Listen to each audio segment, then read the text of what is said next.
आज हम 12th commerce विषय के अंतर्गत साझेदारी सामान्य सिद्धांत के अंतर्गत लाभ हानि नियोजन खाता बनाना सीखेंगे।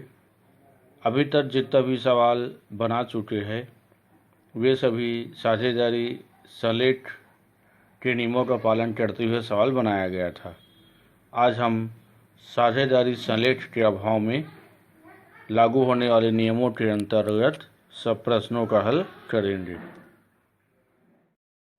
प्रश्न है, 8 जनवरी 2002 को ए और बी साझेदारी व्यापार प्रारंभ किया। उनके बीच कोई लिखित या मौखिक समझौता नहीं हुआ।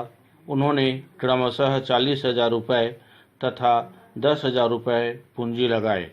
ए ने 8 जुलाई 2002 को 5,000 रुपये का ऋण दिया। ए का 1 मई को एक्सीडेंट हो गया और वह 30 जून तक व्यापार नहीं कर सका।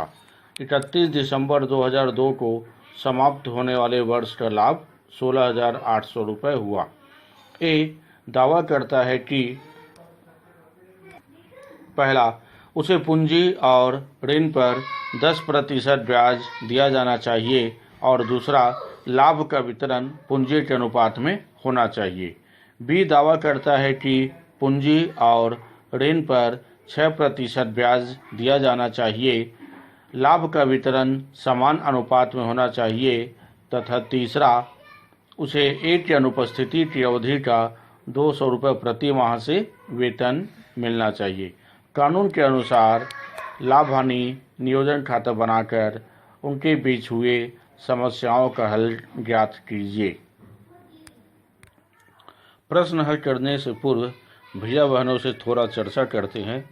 इन प्रश्नों में कहा गया है कि ए के द्वारा जो दावा किया जाता है कि पूंजी और ऋण पर 6% ब्याज दिया जाना चाहिए और लाभ का वितरण पूंजी अनुपात में किया जाना चाहिए, क्या ए सही है? बी दावा करता है कि पूंजी और ऋण पर 6% ब्याज दिया जाना चाहिए, लाभ का वितरण समान अनुपात में होना चाहिए और ए की अनुपस्थिति की अवधि का उसे 200 रुपये प्रति माह से वेतन मिलना चाहिए। इन दोनों में कौन सही है? आइए कानून के अनुसार लाभ हानि नियोजन खाता बनाकर इनके बीच हुए विवादों का समाधान ज्ञात करते हैं। प्रश्न हल करने के लिए लाभ हानि नियोजन खाते का प्रारूप बनाते हुए लाभ हानि नियोजन खाते के समाकलन पक्ष में सकल लाभ 16,800 रुपये लिखा जाएगा। इसके बाद चूँकि इनके बीच कोई समझौता नहीं हुआ है इसलिए न तो वेतन दिया जाएगा न ही पूंजी पर ब्याज की गणना की जाएगी।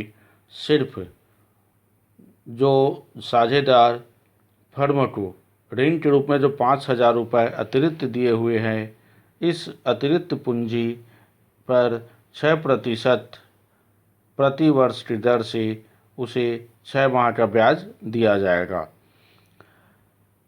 1 जुलाई से 31 दिसंबर तक 6 माह के लिए उन्हें 6 माह का ब्याज दिया जाएगा। तो 5,000 का 6% गुणित 6/12, इस प्रकार से ब्याज की राशि होता है 150 रुपये। यह 150 रुपये ऋण पर ब्याज लाभ हानि नियोजन खाते के डेबिट पक्ष में 150 रुपये लिखा जाएगा। अब इसके बाद कोई राशि नहीं लिखी जाएगी। अब समाकलन पक्ष में जो टोटल 16,800 रुपये लिखा गया था इस 16,800 रुपये में से 150 रुपये को घटाने के बाद जो बैलेंस आएगा उसे कहा जाएगा शुद्ध लाभ।